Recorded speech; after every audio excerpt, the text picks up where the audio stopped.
Greetings and welcome to the Dakota County Star Podcast, the official podcast of the Dakota County Star newspaper published in South Sioux City, Nebraska. I'm Michael Carnes, publisher of the Dakota County Star, and your host for our weekly podcast where we talk about what's going on in South Sioux City and the rest of Dakota County. We'll highlight what is in this week's edition of the Dakota County Star and discuss, well, you never really know what will be coming up because, quite frankly, I'm not even sure what we'll be talking about week to week because that's just how I roll. The Dakota County Star Podcast is sponsored by, well, right now we don't really have a sponsor as we're just trying to get this thing started. But if your business would like to be featured on our podcast, give me a call at 402-494-4264, or you can email me at mike@dakscostar.com, and we can make that happen. For a small price, of course. And now, without further ado, let's get on with the show. Alright, let's get this party started, shall we? This is Mike Carnes, and let's get this out of the way right away, just so everybody knows. In case you haven't met me yet in person and gotten to know me, everybody calls me Mikey C. I've been Mikey C since I was probably about 14, 15 years old, and it's just been with me ever since. My company is called Mikey C Productions, so Mikey C is fine. You know, you can call me Mike, you can call me Michael, you can call me late for dinner. Just, Mikey C is just fine. So we'll get that out of the way now. So a lot going on this week. We're into that first week of May, and it's getting kind of crazy around here in Dakota County and throughout the state of Nebraska. It's getting to be the end of the school year, and everything's happening. You got graduations coming up. Kids graduating from high school and college, of course. And then, high school kids, if they're involved in sports, you got the end of the spring sports season. In fact, last night, Wednesday night, I guess it was. I was at the Cardinal Athletic Complex watching the South Sioux City soccer team. Boys were able to qualify for state, won 3-1 over Millard South. A very good matchup, and the Cardinals get to go to state for the third straight year in a row, and we'll have highlights of that. We've got a story online on our website at dakscostar.com, dakscostar.com. Go to our website there, and you can read the story on that. Also, a story up there on our superintendent of schools, Dr. Ronnie Ortega. He was just named to some kind of a group there that's he was appointed by Governor James Pillen recently, and he's part of that. I'll look it up on the website here real quick. The Board of Early Childhood Education Endowment.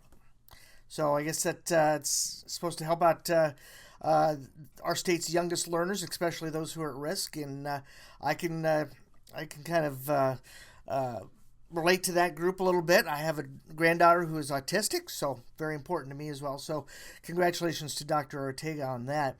Also on the website, our CEO at the YMCA here, Rhonda Robson, she was just appointed to a national board recently, which is kind of a big deal.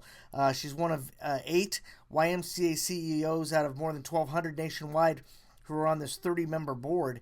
It's the YMCA of the USA National Board of Directors, and she is a part of that, and that's a big deal there. So in case you didn't see last week's paper, the Youth Development Center that she has been trying to get done for several years, that finally opened up. They had a big ribbon cutting last week. We had a story on that in the paper as well, and you can check that out there and on our website too, again at dakscostar.com, dakscostar. So we'll talk more about this week's paper coming up here in a little bit later on, but this first edition of the Dakota County Star podcast, I wanted to kind of introduce myself again, if I will, and kind of tell you what's been going on with the newspaper over the past year, what to expect in the future, and then we'll get into this week's paper a little bit and tell you about what's going on there.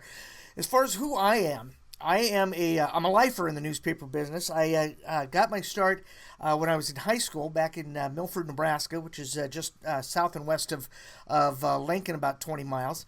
And kind of funny how I got my start. I was a junior in high school and was on the basketball team. Our basketball coach got fired at the end of the year that year, and there was a big controversy to it. He was very well liked by the kids in the program, but there were some adults, as it usually works out in these situations, who were not appreciative or didn't share in our enthusiasm, let's just say, of our basketball coach, and got him fired. And after that school board meeting, I got upset because I felt like the school board didn't listen to the best interests of their constituents, and was ranting and raving, and my dad suggested that I write a letter to the editor. And I don't know if he meant for me to actually do that, or if he was just trying to take advantage of my hyperactivity and what would now be probably some level of autism, or at least ADHD, and just kind of direct me on a different path to get me off of this ranting and raving stuff. So ended up writing a letter to the editor, and the publisher of the newspaper said it was such a good letter that if my name was attached to it, our family would get run out of town. So they did something that you very rarely see in newspapers, but in this case they thought it was worth doing, and so they ran the letter with an anonymous name on it, and it got exactly the response that she said it was, because my mom worked with the wife of one of the school board members who I called out, and she basically said, "Don't ever tell anybody you wrote this letter." So now that was 42 years ago. So I think enough time's passed. I can tell that story now. But at any rate, to I guess move forward a bit in the story, about a couple months later, the publisher of the newspaper and my parents were talking, and they thought that I'd make a good sports writer. So they offered me a job. I began working that summer at the Milford Times newspaper, writing sports, and it's been like being in the mafia. It was really easy to get into, and I spent 42 years trying to get away from, and just never have. But went to college in journalism, and have had an opportunity to work at a number of different newspapers, mostly weekly newspapers, throughout the state of Nebraska. Back in 1996, I got a chance to move up to a daily, and I was at the Norfolk Daily News for 4 years there. Moved from there to York, and was a sports editor at the York News Times, which at the time was a 6-day daily also. And then moved back into weeklies. Got out of I was actually at the South Sioux paper at the Dakota County Star for about 3 months back in the summer of 2006. I was going through some really dark stuff in my life at that time, and actually, not to get morbid or anything, but I actually attempted suicide while I was here the first time. So got out of the newspaper business for a couple of years, got my head together, got back in 2000, late 2008, wound up in Wayne in 2009, and then worked there for about 6 or 7 years. Decided to go freelance. And Jason Sturck was the owner of the Dakota County Star at the time, and he and I got together and started working on a contract basis for him, first as a sports writer and then as a managing editor. And then about probably the end of 2023, first of 2024, we got to talking about our futures. And Jason was kind of in the state of mind that he thought maybe he wanted to sell one of the newspapers, and he thought probably the Star, since he owned the Pender Times and his family lived in Pender. And just so happened that at that time I was kind of thinking about maybe buying a newspaper somewhere, and I had been looking at a couple of opportunities, and as we were talking, we decided, well, let's pursue this and see what happens. And so right around the end of January, we really started talking serious about it. January of 2024, and then right at the end of that month, my father passed away, and he'd been sick for about a month or so. Been in and out of the hospital, and then he just took a turn for the worse and passed away on January 25th of last year. And so there was kind of a couple of weeks there where we kind of put this on the back burner, but then after that settled down, we kind of got back into it and decided that we're going to do it. So on June 1st of last year, I took over ownership of the Dakota County Star, and I've been a publisher of this newspaper ever since. Fortunately, because of my past experience, I've had opportunities to work pretty much in every area of the newspaper business, from writing and editing to page design to photography to ad sales. Even before I started in the newspaper business in Milford, my first job in the newspaper field was as a paper boy. I was a paper boy for the Lincoln Journal in Milford, and was delivered the papers every day, 7 days a week for a few years, and that was kind of fun, and stories in and of their own in that.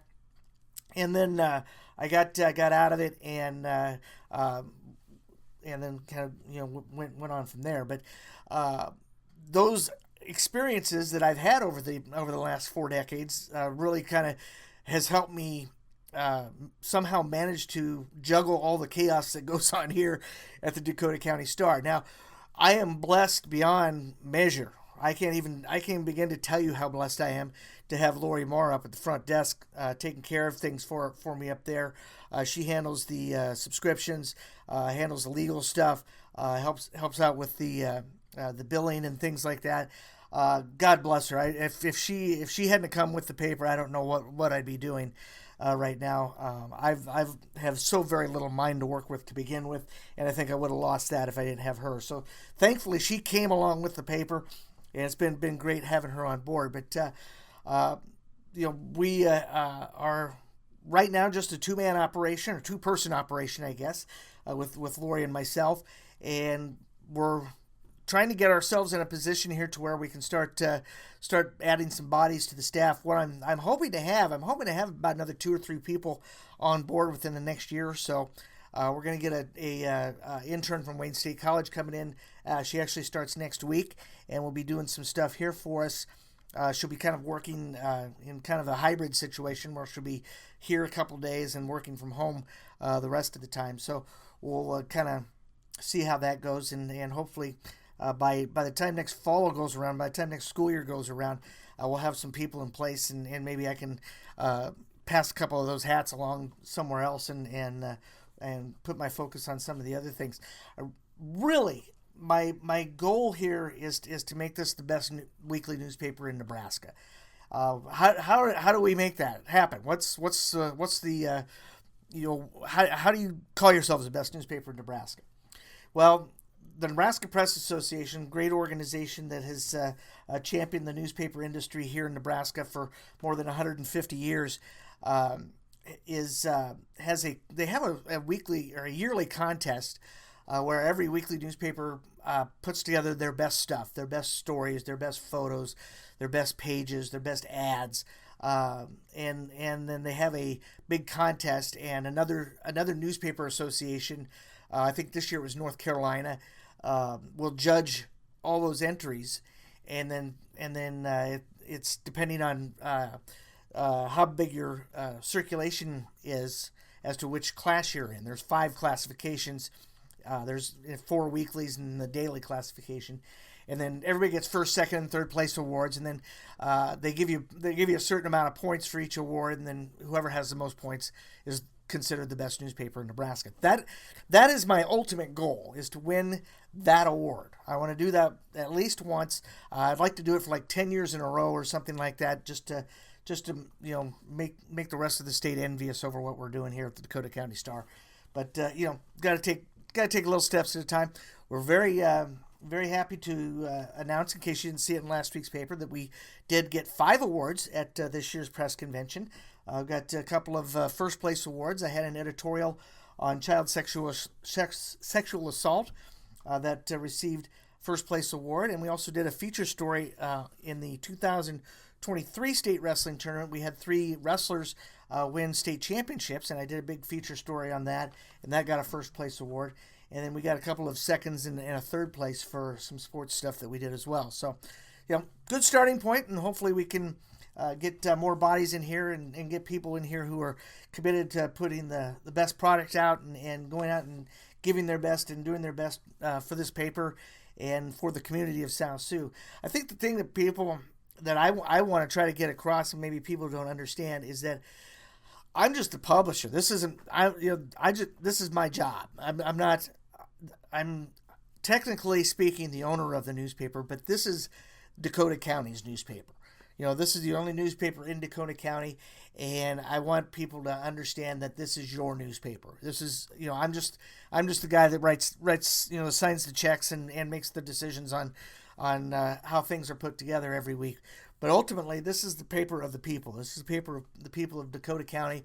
And that's why we really try to focus on local news. We want to have everything we possibly can get in here in the Dakota County Star every week to be locally based. You're not going to see any Associated Press copy. You're not going to see graphics that are designed by some operation in another state on another planet or whatever. This is all local. We're a local newspaper. It's the Dakota County Star, and so anything that's going on in Dakota County, I guess we need to also include Ponca because technically speaking, they're not in Dakota County, but they are a part of our coverage area as well.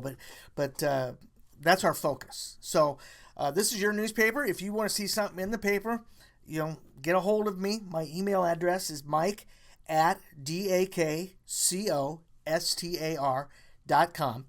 And, let me know, and we'll do our best to try to make that happen. I'm like I said, very committed to the local news scene.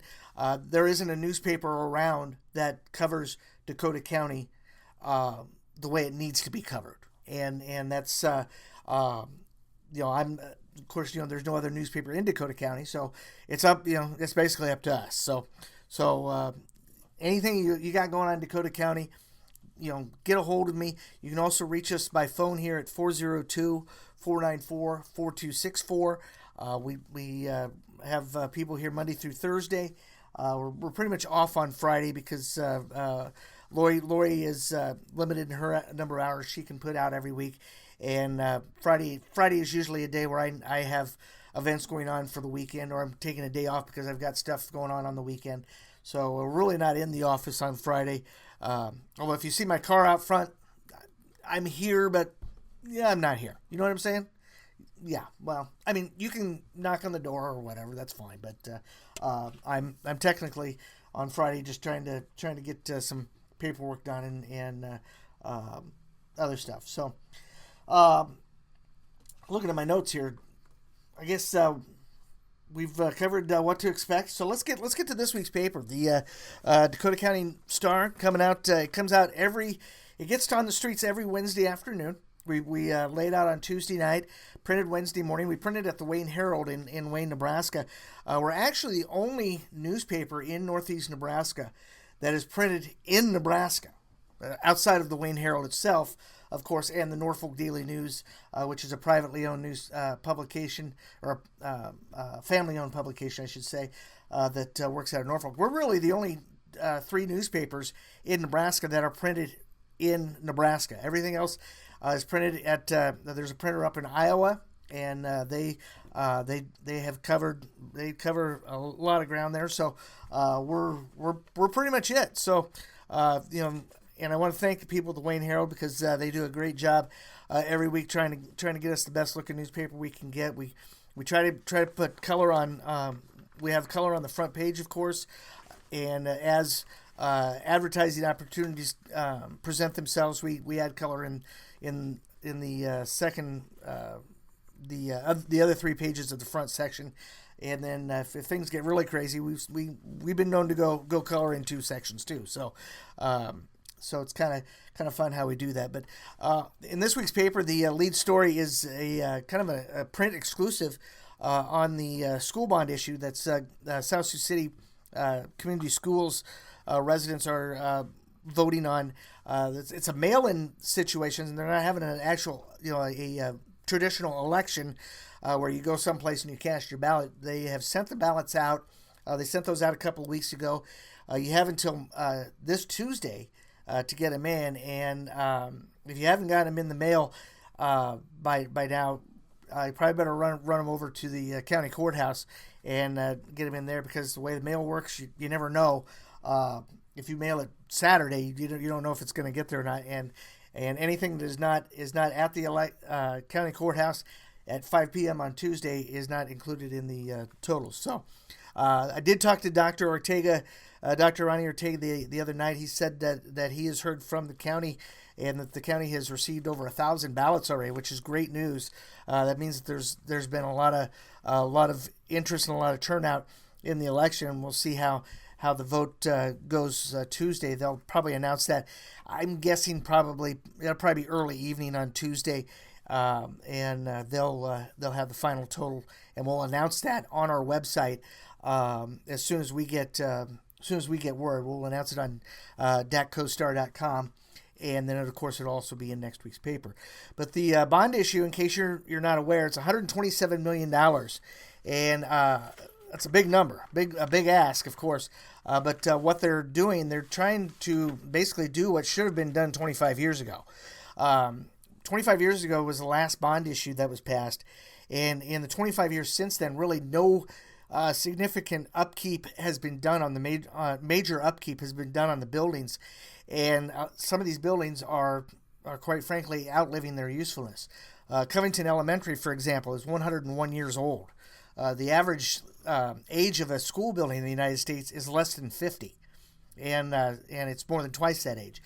You also got Ian Sweat and Lewis and Clark Elementary that are almost 80 years old. So there's 3 buildings right there that are well past their life use, and so part of the vision plan, the Cardinal Vision Plan, is to build 3 new buildings.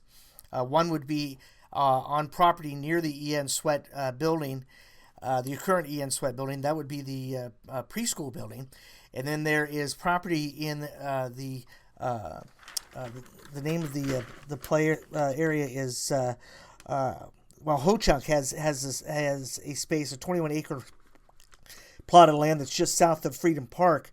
That there would be a new 5-6 building that would go there, and then there's another one that is on the northwest corner of town, and it's just to the north of that new development that's going out over there, and that will be the K4 elementary. That land was gifted to the school by the Community Development Authority. Now, the land at that Ho Chunk's land there out by Freedom Park, the school district is buying that land with the help of the city of South Sioux City. The city is donating about 2/3 of the purchase price of the land. It's $645,000 is the total purchase price. The school district is paying about $225,000, and the city picking up the rest. So that is what is happening with that bond issue. And again, if this all goes properly, not only will you have those new buildings, but there will also be updates and infrastructure improvements done to all the other buildings in the school district, including Harney and Cardinal Elementary, the high school and the middle school, and Dakota City Elementary will all get upgrades as well. There will be security and accessibility improvements that'll be done. So pretty much all the school buildings will be done, and this is something that really, when you look at what inspired this effort. This is work that should have been done years ago. And in fact, the preschool that is being built, just to kind of give you an idea, there was a bond issue for that, I believe in 2016, I believe it was, that failed. And it was a $10 million bond issue just for that preschool. The preschool now will cost $15 million to build. So that kind of gives you an idea of the importance of this bond issue for the school district, because if this doesn't pass, the thing is, those problems, the infrastructure issues, the aging buildings, those aren't going away. Those will still be there if this bond issue doesn't pass. And the thing to really be kind of keep in mind is that, and the preschool as an example, what costs $127 million now is going to cost more later. I would guess, I don't want to throw an exact number out there, but I would guess at least $140 million if they have to do this bond issue a second time. My guess, from what I have heard throughout the community and stuff, is that this bond issue is probably going to pass. I haven't heard a lot of negative. Haven't heard a lot of positive either. I've heard a lot of questions. and those how those questions get answered will, I guess, ultimately decide how this bond issue comes out. But we'll have that for you on DCStar.com as soon as those numbers are available from the county courthouse in Dakota City. Now, the lead story, the other lead story on the front page this week was a couple of deputies from the Dakota County Sheriff's Office were recognized in Dakota City during that city's appreciation dinner Saturday night at the Fire Hall. These deputies, which include Sean Bird and Jose Magana, were recognized for their efforts in saving some lives in an accident that occurred just after Christmas over by Jackson. If you remember, it was a really foggy day that day, and there ended up being an accident. There were 2 people died, and a couple people, a woman and a 3-year-old boy, were trapped inside a vehicle, and some quick thinking by these deputies helped them to get them out of the vehicle, get them to the hospital, and they've survived. And the last I heard, they're doing good. So they were recognized. The deputies were recognized at the appreciation dinner in Dakota City on Saturday, and a great effort there by the community of Dakota City, Mayor Jerry Yasovich, and the community there presenting that award. It was really a neat honor to see there. Also, if you remember last, I believe it was 2 years ago, there was a stabbing death in Dakota Dunes, South Dakota, and the man who allegedly is involved in the murder was trying to escape with the help of his estranged wife, who I guess lived here in South Sioux City. She was charged with being an accessory to a felony and false reporting. She has pled no contest to that, and she's going to be sentenced in July.